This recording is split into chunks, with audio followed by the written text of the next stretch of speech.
Well, hello everyone. Welcome back. I'm going to be talking about the newest episode of Married at First Sight, episode 3. This is not our first time. This is not our first time meeting each other. I think that's the name of it or something of those lines. This episode was so insane. I have so many thoughts, so many tools, so much different stuff. Before I begin, want to say please follow me on Instagram, on all platforms at Fresh Progress Wellness. And you can follow my podcast at Lovely and Fresh. Well, Lovely and Fresh. Lovely, the and sign, fresh. It's a really fun podcast. And if you want to support a young therapist / creative, I just think it'll be a fun thing to do. So to the episode. So the episode opens with Amelia and Bennett. And I first want to say thank you because I got the names wrong on the last episode. So I'm really happy that I'm getting it right now because the struggle was so real. There were so many couples. But Amelia and Bennett. Amelia knows Bennett. And I'm like, New Orleans is so small. My best friend's there. And from having gone to New Orleans a few times, it seems like everyone knows each other, you know? So I wonder if next season Married at First Sight has to take that into account because that is stressful. I'm not gonna lie. Like, everyone's different. I don't think me now want to be with somebody that I know already. I don't know. Each to its own. Each to its own. I did want to comment on a few things. So I kind of have my notes grouped up per episode. So you might hear me hop. And I also have some tools, as always, because the psych in me, I have to put some tools in there. So Amelia and Bennett. The vibe I got from them was excited and quirky. You know what I mean? I think the show leading up to them is like these quirky, you know, she's this med student that's very, open-minded, progressive. She doesn't shave her armpits, you know, she's just her own person. And Bennett is this like thespian artist and he does plays and he just a little nerdy guy. And it just seems like they both have that in common and they're walking down the aisle.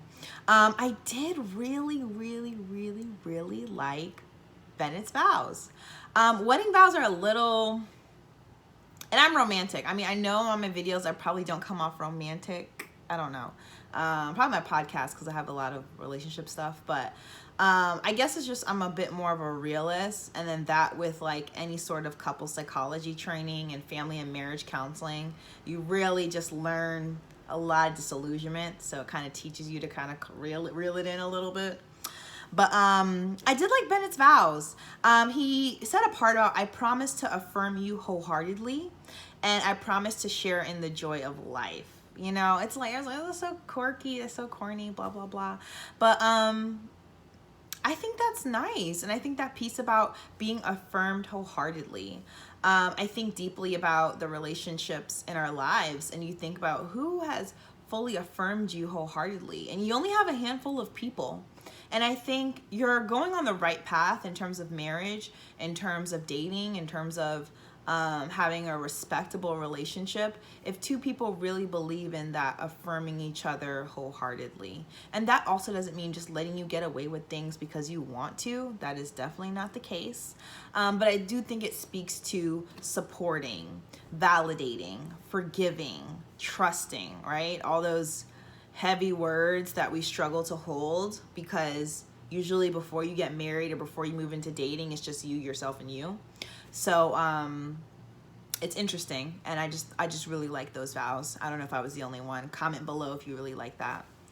I also liked the breaking of the glass. I thought that was really sweet, and I know that's really popular in Jewish culture as well as some other cultures. They do that at weddings. I like the fact that Amelia's niece, ran up to Bennett and was like, Uncle Ben, and just hugged him, and it was just so cute. Like, that's so cute, and I think it's symbolic of how marriage is two families coming together. And I think in American culture, we're very individualistic, right? We're very like, I know my own person, and I don't need my mom, I don't need my dad, like it's me, myself, and I, and very like self. But ultimately, marriage is very much a community, right? Especially when kids are involved, especially when health is involved, especially when maybe somebody loses their job and now family members have to help in terms of financial support, right? So it's, I guess, when two parties are healthy, happy, and all is well, it can be very self. But I think when you hit the bumps in the marriage, when you need that leaning on support, that's where the community piece comes to play.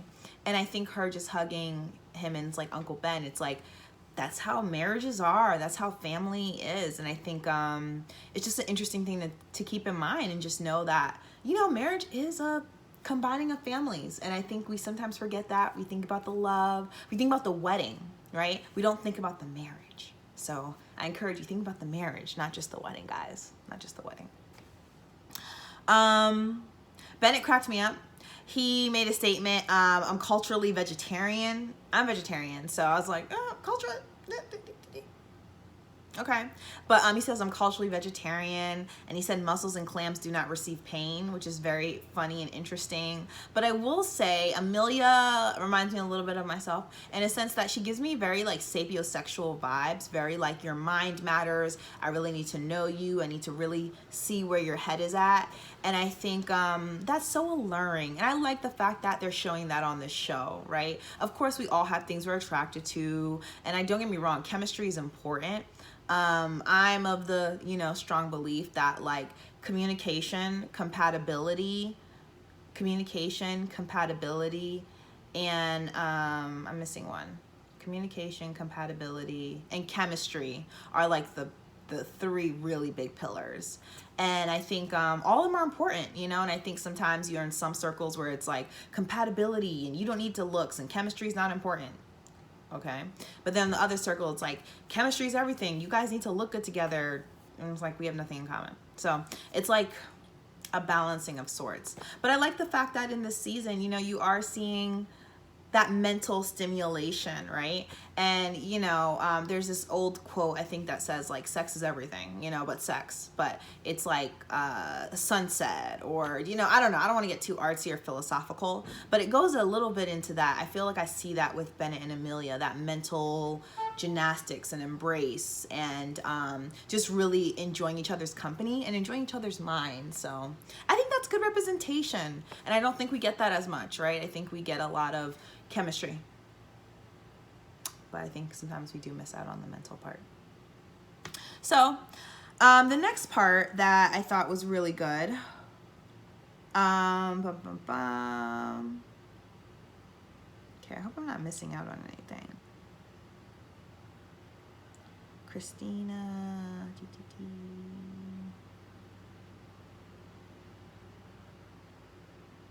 oh, I love the fact that Amelia said for her vows, most of my promises have to come with time. I love that. I love that. It's realistic. It's optimistic. And it shows that time is of essence in a relationship, right? Now, at the same time, don't get me wrong, I've seen people married after 4 months. I've seen people married after 6 months. I'm not of the belief that you need to be with somebody for 2 years or I know people that are in arranged marriages and extremely happy, right? So I don't want to say time in that aspect, but I do want to say time in a sense of I need to get to know you. And while I think, you know, we can say all these great things about each other, it's like we need time. So I love the fact that Amelia really stressed that time portion, and it just made the vows realistic and sweet to me. And she also made the statement that I will do my best to love you forever. I really like that too. I think it reminds me of, what's his name? He wrote The Four Agreements. It's my favorite book. I should know his name. Oh, Don Miguel Ruiz. And he has these 4 agreements, you know, in the book of how to live an important life and a valuable and less stressed life. And something I really liked that he said was to do your best. And a lot of us don't do our best. A lot of us do mediocre. We do to get by. We do selfish. We do easiest as opposed to what's truly right.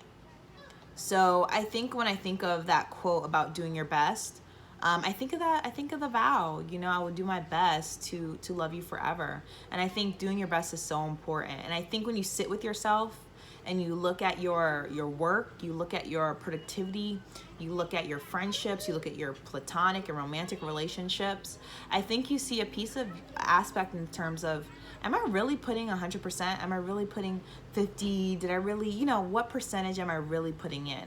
So I encourage you to ask yourself that. I really think Amelia hit the jackpot with that one. So that's Amelia and Bennett. I am going to put my predictions in. I think Amelia and Bennett are going to make it. I can't say it. I'm not foolproof. I do think things change. I think you can't judge it on first impressions. I'm just plain, I like this show. We're going to be going through the show together on my many platforms. So I was like, oh, let me just think ahead. But I think Amelia and Bennett are going to make it. So rooting for them. Christina and Henry. Cringe, cringe, cringe, cringe, cringe, cringe, cringe, cringe, cringe. I have to tag her, but this is other YouTuber I follow. I love her. Her hair is blonde. She's like, blonde. I love her. I'm going to tag her below. But she was like, it was the most cringiest wedding she's ever seen. And I was like, I agree. And I don't normally watch reviews because I don't want it to affect my review. But I posted this review late. And I liked her hair. And I think I clicked it because of the hair. Then I ended up watching a piece of the video. But I agree. Cringe, cringe, cringe. I will say this, though, from a psychology perspective. Context is everything.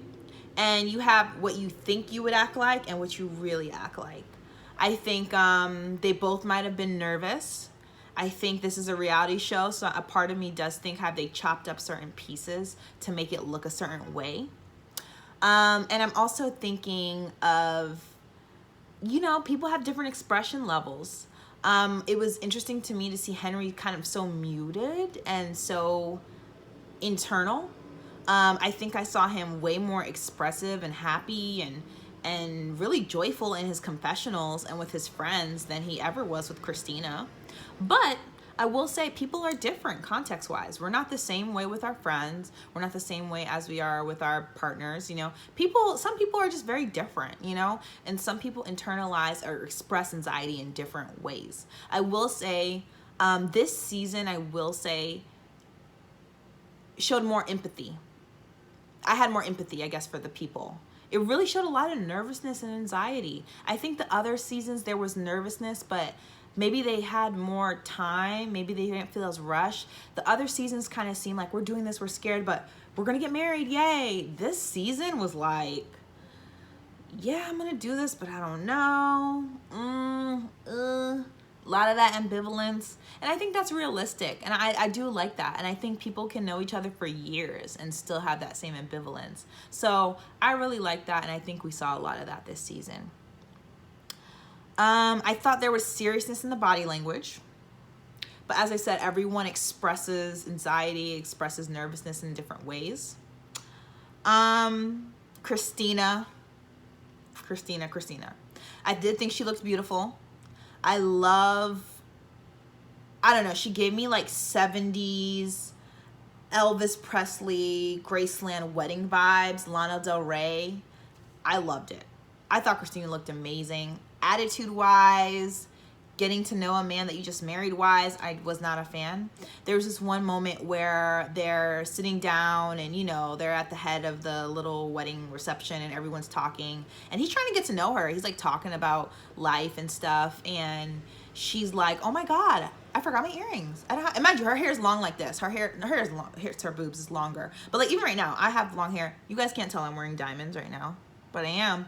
And it's like, if I don't have earrings, you're not really going to notice. It's the same thing with her. Her hair was so long, you really didn't really notice. She asks her mom for earrings and kind of like sidesteps Henry, you know? So I didn't like that. I would encourage, if I was a facilitator, a guide, a person to help the situation, I would encourage mindfulness and just being present, right? It's so important to be present. I think we lose touch of that. I think we get comfortable with people. I think we can be very self-centered, right? And I think it can just go it can just go over our heads. Sometimes, most of the times, I don't think we even notice we do it. But I would encourage Christina to watch out for that, because that can be a huge relationship killer. You're not even here in this moment. Active listening. That's another tool I think they need to work on. Christina forgetting his name, that was not good. I'm not the best at names. I'll say it right now. I am not the best at names. Yeah, I'm not the best at names. But if I'm getting married, I'm going to know that person's name. I'm going to say it 5 times. I'm going to say it for the vows, so I'm going to remember that person's name. And I really hope it was maybe possibly alcohol, or she was just tired or something of that sort. But I was just like, oh my gosh, this is not good. No bueno. No, no, no. Not good, not good, not good. So active listening, I would teach them, you know, are you actually, and this goes for Henry too, are you listening to each other? Henry had this bad habit. Christina would talk and he's just like, yeah, yeah, oh, yeah, yeah. Active listening. Active listening is, you know, adding, not just filler words, you know? So, oh, that sounds like that was hurtful. That sounds like it was a lot of fun, right? Were your friends by your side when you went through that breakup? That was a good example too, because she was talking about this breakup and he was like, yeah, yeah, yeah, yeah. And it's like, you can delve more into it, you know? When you're talking and engaging with other people, you can use fillers, you can nod, you can do your good body language, you can, you know, pause, you can let them ramble, but also don't be afraid to expand, right? Expand. Talking is like a bubble and you jump on it and you hope to expand, and that's what makes great conversation. And I think it's conversational skills. You know, I think social media is making us really incompetent when it comes to speaking socially or interacting socially. So if I'm able to help you guys, help people if they're watching this, I hope it helps them. Great. Kristen, Henry's friend. I did not like that. Going back, a part of me does think that it could possibly be for the show. You know, people will get really drunk at weddings. Things happen all the time. A part of me thinks it could be for the show. It could just be par for the course. And they could, you know, they need a little drama, but that was a lot. I don't know how I felt about it. She made a statement. You know, I will respect the marriage, but I will not respect the relationship. I do not like that. The 2 reasons I don't like it, I'll quickly say it. There's nothing wrong with disagreement. Weddings are complicated and interesting things, right? We're social people. Weddings and relationships are social things, and everyone is not going to agree in the way we partner, right? That's completely fine. Disagreement is completely fine. Sometimes that disagreement is protection, right? But I did not like Kristen's comment because she was making a lot of assumptions. She just met Christina, and I don't know, it could be the New Yorker in me. If you don't like somebody, don't try to be in their presence too much. And I don't know, I have more props for the people that just say it. Like, I would like to get to know you more, or taking the time to get to know them more, and just making their feelings clear. I don't like the behind your back, and it felt a little bit like that. So I really didn't like that with Kristen. I do think Henry's gonna have to get in between that, you know what I mean? I'm not saying when you get married or you're dating somebody, everybody has to agree. It has to be this perfect kind of, everyone has to gel. I'm not saying that, but I am saying if Kristen is his best friend or one of his closest friends, and she has that negative thought, I'm not going to respect the marriage because of the show, that's something Henry's gonna have to get in the middle of, and it's gonna come back to bite them. I think watching the show back, maybe some family members are gonna now have some animosity against the girl, and you already kind of, you know, I don't want to put heteronormativity, I don't want to make any assumptions, but you already have the assumption that people think you're pretty, people think, hey, you and Henry should get together, and you're like, I'm engaged, oh no, me and Henry are just friends, but then you're like really looking a little jealous, you know. So I didn't like that. Christina, a little bit of an overshare. When the friends were coming to introduce themselves, like, oh my God, hey Christina, blah, blah, blah. She was like telling them about her her last relationship, and keep it light. You know, I'm on the show because I want to find love, and I just wasn't finding it before. Everyone's different. Some people are oversharers. Some people do that. That's fine. But I do think relationships are sacred, and I do think get to know Henry first, tell him your thing, and then maybe move on to that. But at the same time, I am a believer in accept your truth so no one can use it against you. And as much as people are not going to like Christina, I do give her props in a sense that, like, this is me, here I am. And not a lot of people are that. A lot of people are putting on masks. A lot of people are doing anything for clout. And I think Christina does many things for clout, don't get me wrong, but I do think she can just be her own person. And that's kind of refreshing. I think both of them could benefit from asking themselves at the wedding, and maybe, you know, you can benefit from this question. What do I need right now, mind and body wise? Simple as that. What do I need right now? Do I need to be in the bathroom and just sit alone for a little bit? Do I need some fresh air? Do I need to just talk and get some one-on-one time? Do I need some food? Do I need some water? You know, I just got really high anxiety, anxious, nervous vibes from the couple, and I just got that they were missing something. So I don't know. I think sometimes too, you could have just been tired. You could have just been needing fresh air. I even know for myself, because of just being anemic, you know, you get dizzy or whatever. Maybe you need to get some water. Maybe you need to sit down. I don't know, but it's helpful to ask yourself that, as opposed to kind of sitting in something very uncomfortable, very stressed out.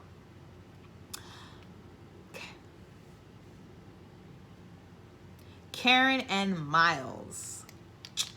So my thoughts, just looking at them first on, I do like them looks wise as a couple. I think they're a beautiful black couple. I think all love is beautiful. I think interracial, I think black love, I think everything's beautiful. But you know, they just are a beautiful black couple. And I think that they're nice to look at. I think the age difference does bother Karen. I know it would bother me, and at the same time, I know some people that are dating younger men. They're really mature. They're tall, so you really can't even tell. So it's like age is. I don't believe age is nothing but a number. Age is important to me, but everybody's different. But the age difference could affect their relationship. I did like that Karen was able to say it's not age, it's maturity. That's really good. I do think it was a little bit of a filler. I do think age is important to her, but you know, you just met somebody and you want to keep things cute and copacetic. You're going to say, oh, it's maturity, but who knows? Karen seems sad. I think she's grieving. She says it's an adjustment. It's an adjustment. I think she's grieving her dream man. You know, Karen did say that he's not her type. Karen did say he's emotional. And it's so funny that the things we're repulsed by, we actually are that, you know? So it's funny that she finds that emotionality not attractive and very like off-putting in Miles, but yet throughout the whole wedding and through this whole process, she's kind of exhibiting a lot of that emotionality. So it's just funny how, you know, if I was there to help, you know, and be a Dr. Viviana, I would love to be Dr. Viviana too, by the way, guys. You know, prayers up. I am in getting my doctorate. You know, doctor land, so doctor soon. But I would love to be Dr. Viviana. I would love to be on a show and be like a therapist consultant. So we're gonna pray, put that up in the spear. But I got so excited, I lost my point. Oh yeah, I think she's grieving her dream man. And I think, you know, her type, what she thought she was gonna get with a husband, and just her expectations, you know? The famous philosopher Gestalt says, we have to manage our expectations. Expectation is not reality. And I just think, you know, Karen is managing that. Karen's mom talks to Miles. She's worried about his intentions, you know? But I like the fact that the mom wasn't off-putting, you know? She was a lot more open than I thought she would be. And she told him, you know, if you pressure her, she will shut down, and to be patient. And I love that. This is something I'm going to encourage people, just as someone that is a counselor, someone that works with families and couples and individuals. I work in that space. If you are, most people I feel like are a friend, a family member in that one of those bubbles. If you all fall in one of those bubbles and you have a friend that's in a relationship or whatever, it is so helpful to be a resource for that person. I do think sometimes we fall in these silos. I do it. I'm not gonna even put it on you guys, but I do it sometimes. You know, my friends, and they introduce their guys, and it's just like, hi, but you know, I'm more so talking about marriage though, not dating, because she, no offense, but 2020 dating is a joke sometimes. I don't want to put it out there, but it's helpful to help that other person learn how to love your friend or your sister or whatever better. And I'm not gonna lie, I don't know why. I gotta look up the psychology behind it.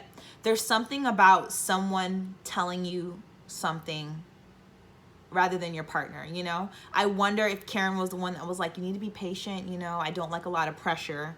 I wonder how he would have took it as opposed to the mom telling him, you know? So I say it to say that you know your friends well, you know your sisters well, your brothers well, all the close people in your life. And if you are able to have some, you know, cocktail talking time with someone that's marrying into your family or your friendship circle, you know, it's good to educate and help them. And don't give too much detail, you know what I mean? Don't keep it, you know, don't give too much. But something as simple as, you know, like one of my close best friends, I know she's very creative and she loves the arts and she loves change and different things, and she's adventurous. If I met her husband, I'll tell him that, right? So I'll tell him, you know, don't keep the dates basic, you know, get LA Weekly and see the art events in the city, and, you know, go on, follow some, you know, pages, and just, you know, sprinkle those in your date nights. I think it would be helpful. You know, I know her, we've been friends forever. Like, I just think it'd be a helpful thing. So I just thought that was a really good thing, and I really like that. Karen talked to Miles' mom, and she was like, he's a mama's boy. Oh, each to its own. I don't want to put my feelings on the show, but I don't know if that was the best thing to say. I know for me, I'd be like, oh no. Everyone's different. But you know, I think Karen's only child. I think she gives me only child or oldest child vibes, but as a oldest child that people think I'm the only child, I'm definitely not. I think I'm caring and loving. I don't know why I get that. But I say that to say that the mama's boy thing, I don't think it rides well with her, you know? I think she's very self-sufficient, so I think she'd want that. But I do like the dad. I think the dad was really making his son look good and really helping Karen out and going back to good marriages, a yin and a yang, a yin and a yang. And I think I really like Miles' parents a lot. I like that a lot. And I think Karen and Miles could benefit by asking themselves the question, what does this relationship represent to me? That's it. And no pressure. It could be changing too. You just met this guy. You just walked down the aisle. I'm not asking you to kiss the ring and, you know, but what does this relationship mean to me, right? And maybe Karen says it means something important. You know, I'm spiritual. It might mean, you know,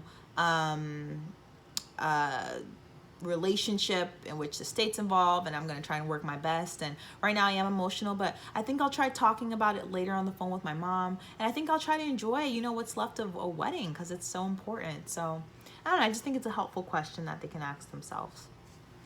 Next couple, Olivia and Brett. I thought their vibe was friendly and calm. My only critique is still very surface level. Very surface level.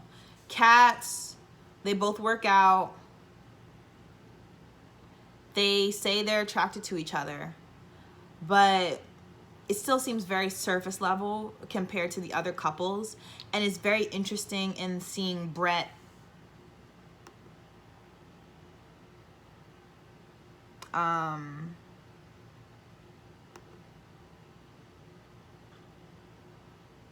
sorry guys.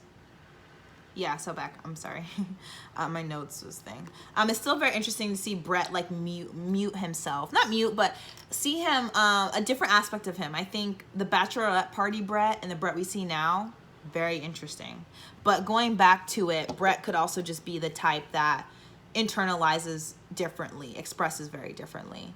I wonder how Olivia's gonna feel looking back at that footage and seeing her husband, and then seeing how he was when they first met, you know. But that does go to show first impressions are not everything.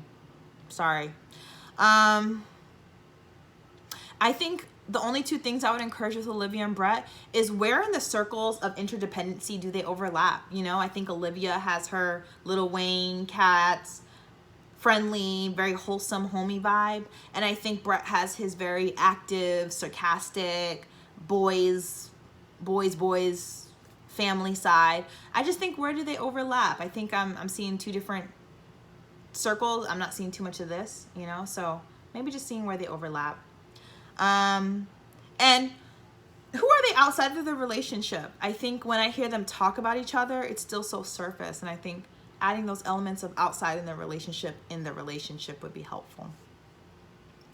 Armani and Woody, the last couple. I like them. Oh, going back to my prediction, I'll do it at the end of Armani and Woody.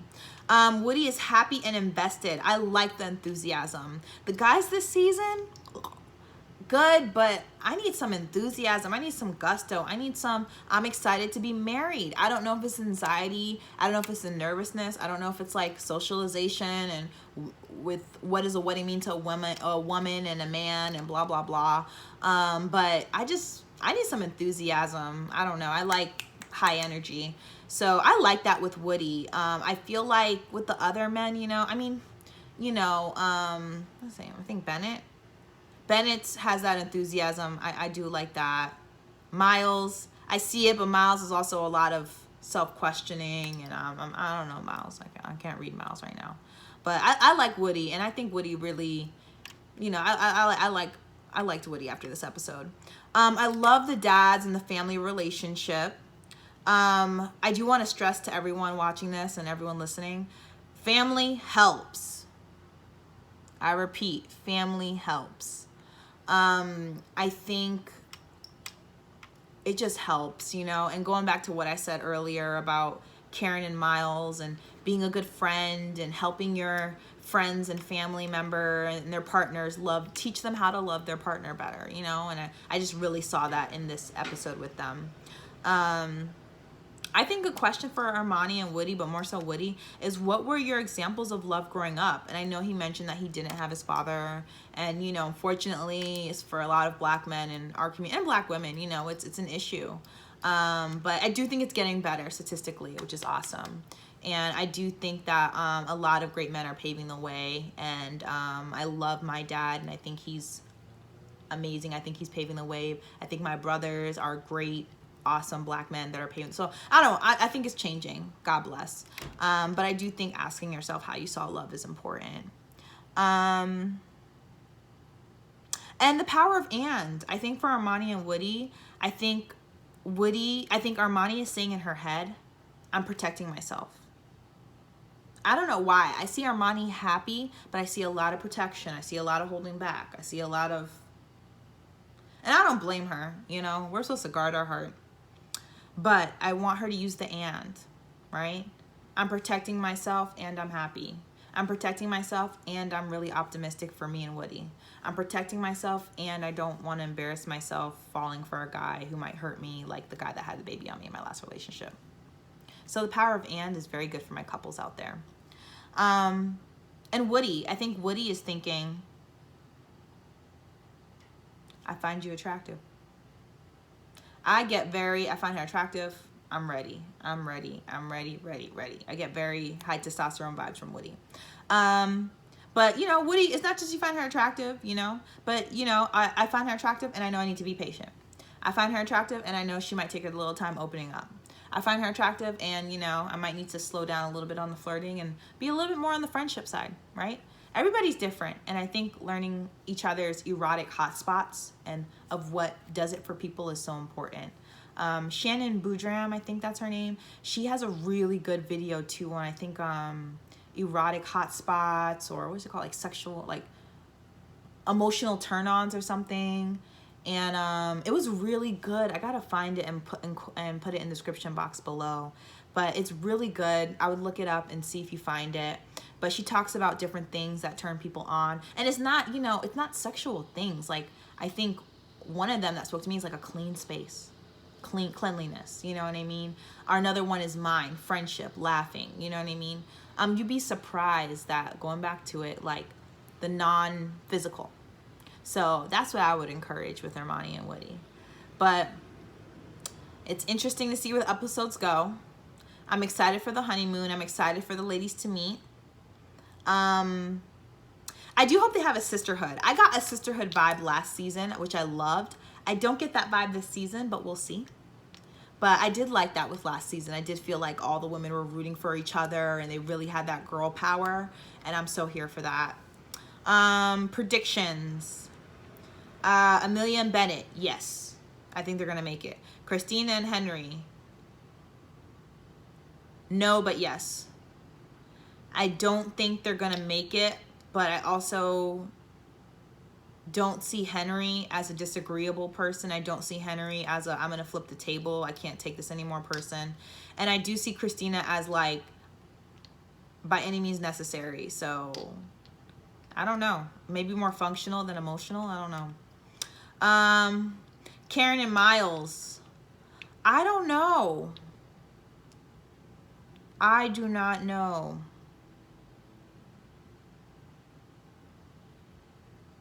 I would say maybe yes.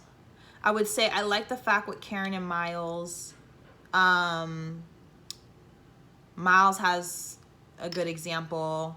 Miles' family seems to really be vibing with Karen. Karen's family seems to be really vibing with Miles.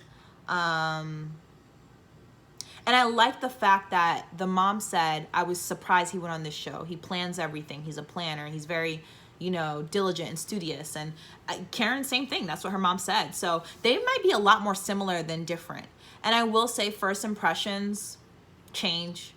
I meet so many couples. I tell them, you know, tell me how you first met or first impressions. I'm like, I wasn't really into them, or, you know, I don't really know. Da, da, da. You'd be surprised. It's not just chemistry, about boom, boom, boom.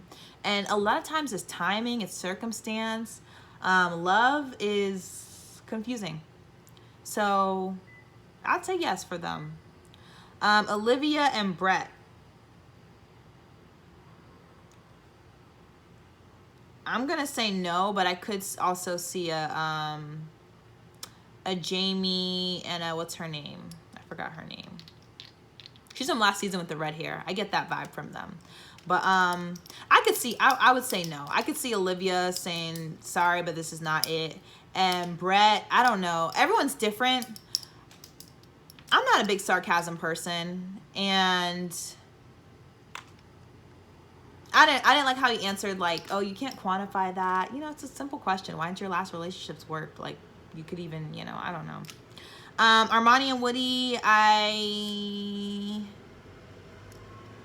say yes, but no. Yes, I see them working, but the only reason I say no is because in the previews, I saw her rolling her bag. But, you know, it could have been her hand. It could have been, there's only 2 black girls on the show. Oh, never mind. Yeah, it was her bag. But, who knows? And, you know, maybe I gotta be up by myself for a little bit, but we're gonna get back together. So, I don't know. I say yes.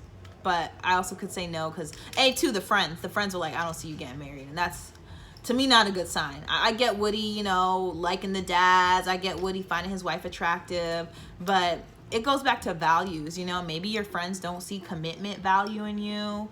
Maybe you don't, you know, maybe that's not important to you. You know, I don't know. But it'll be interesting to see what happens. So this is my Married at First Sight review. I hope you like. Please comment below, and thank you so much for watching. You guys have a good one.